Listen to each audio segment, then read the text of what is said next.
ഇന്ന് നമുക്ക് മ്യൂസിയത്ത് പോകാം കേട്ടോ. കുറേ നാളായി ഏട്ടൻ പറയുന്നുണ്ട് മ്യൂസിയത്ത് പോകാമെന്ന്. ഏട്ടൻ കുഞ്ഞിലേ എന്തോ കണ്ടതാണ്, അറിവ് വരുന്നതിന് മുമ്പായിട്ട് കണ്ടതാണ്. അതിന് ശേഷം പോയിട്ടില്ല. ഞാൻ ഒരുപാട് തവണ പോയിട്ടുണ്ട്. അതിൻ്റെ ഇടയിൽ പിന്നെ അവിടെയൊക്കെ മഞ്ചാടി പറക്കലായിരുന്നു ഞങ്ങളുടെ പരിപാടി. എൻ്റെയും ചേച്ചിയുടെയും ഒക്കെ പരിപാടി അതായിരുന്നു, പിള്ളേരുടെയൊക്കെ. പിന്നെ കാശി ഒരിടത്ത് അടങ്ങിയിരിക്കത്തില്ല. പിന്നെ അവിടെ എൻട്രൻസിന് കയറുന്നതിന് മുമ്പ് അവിടെ പ്ലാസ്റ്റിക് ബോട്ടിലൊന്നും കൊണ്ടുപോകാൻ സമ്മതിക്കത്തില്ല. ഞാനിവിടെ നിന്ന് വീട്ടിൽ നിന്ന് തണുത്ത വെള്ളം ഐസാക്കി വെച്ചു. കാരണം ഒരുപാട് നടക്കാനുണ്ട്, കുറച്ചധികം നടന്ന് നമുക്ക് കാണാനുണ്ട്. നമ്മുടെ കാല് കഴയ്ക്കും, അത് വേറെ കാര്യം. അങ്ങനെ 3 ബോട്ടിൽ വെള്ളം കൊണ്ടുപോയി അവിടെ ചെന്നപ്പോൾ അവർ കയറ്റില്ലെന്ന് പറഞ്ഞു. എനിക്കറിയാം കയറ്റില്ലയെന്ന്. പക്ഷേ പുതിയൊരു സിസ്റ്റം വന്നിട്ടുണ്ട്. കാരണം നമുക്കവിടെ സ്റ്റിക്കർ ഒട്ടിച്ച് തരും. അതിനനുസരിച്ച് ഒരു ബോട്ടിലിന് 20 രൂപ വെച്ച് അവിടെ കൊടുക്കണം. ആ ബോട്ടിൽ നമ്മൾ തിരിച്ച് അതേപോലെ ആ സ്റ്റിക്കർ കളയാണ്ട് തിരിച്ച് കൊണ്ടുവരാണെങ്കിൽ നമുക്ക് ആ പേയ്മെൻറ്റ് തിരിച്ച് റീഫണ്ട് ചെയ്ത് തരും. അങ്ങനെ ഞങ്ങൾ ചെന്ന സമയത്ത് അവർക്കെല്ലാം ഫുഡ് കൊടുക്കുന്ന സമയമാണ്. ഏകദേശം ഒരു 4 മണി എന്തോ ആയി കാണും. ഞങ്ങൾ ഏകദേശം ഒരു പകുതി വരെ നടന്നെത്തിയതാണ്. അങ്ങനെ അവർ നടന്ന് വരുന്ന കാണാൻ നല്ല രസമാണ്. കാരണം ഫുഡ് കൊണ്ട് കൊടുക്കുമ്പോൾ ഓരോരുത്തരായിട്ട് ഇങ്ങനെ വരിവരിയായിട്ട് വരുന്ന കാണാൻ നല്ല രസമുണ്ടായിരുന്നു.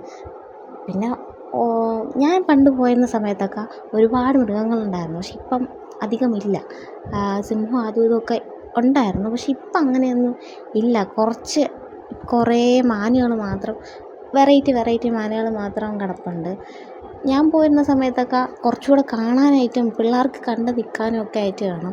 പിന്നെ ചേച്ചിയും പിള്ളേരും ഒക്കെ ആയിട്ട് ഞങ്ങൾ ഒരുപാട് തവണ ഞങ്ങൾ പോയിട്ടുണ്ട്.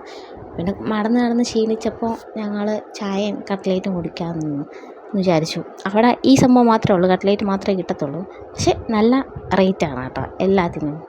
കാശി പിന്നെ ഇതിനൊന്നും നിൽക്കത്തില്ല, കഴിക്കാനും നിൽക്കത്തില്ല, ഒന്നിനും നിൽക്കത്തില്ല. കാശിക്ക് ഓടിയാൽ മതി. അങ്ങനെയായിരുന്നു. ഞങ്ങൾ ചെല്ലണ സമയം അവർ ഫുഡൊക്കെ കഴിച്ചിട്ട് ഉറങ്ങുന്ന സമയമാണ്. മാക്സിമം ഒരു രാവിലെ പോകുന്നതായിരിക്കും കുറച്ചുകൂടെ ബെറ്റർ. കാരണം ഉച്ചയ്ക്ക് ശേഷം പോയി കഴിഞ്ഞാൽ അവരൊന്നും ആക്റ്റീവല്ല. എല്ലാവരും നല്ല ഉറക്കവും ക്ഷീണമൊക്കെ ആയിരിക്കും. അങ്ങനെ ഞങ്ങൾ ഏകദേശം കുറേ നടന്നപ്പോഴേക്കും ഇതൊന്നും കാണാൻ ചേച്ചി വന്നില്ല. കാരണം ചേച്ചിക്ക് നടന്ന് തളർന്നതുകൊണ്ട് ചേച്ചി അവിടെ നിന്നു. പിന്നെ ഞങ്ങൾ പിള്ളേരുമൊക്കെ ആയിട്ട് പോയി കണ്ടു. എല്ലാവരും നല്ല ഉറങ്ങുന്ന സമയമാണ്.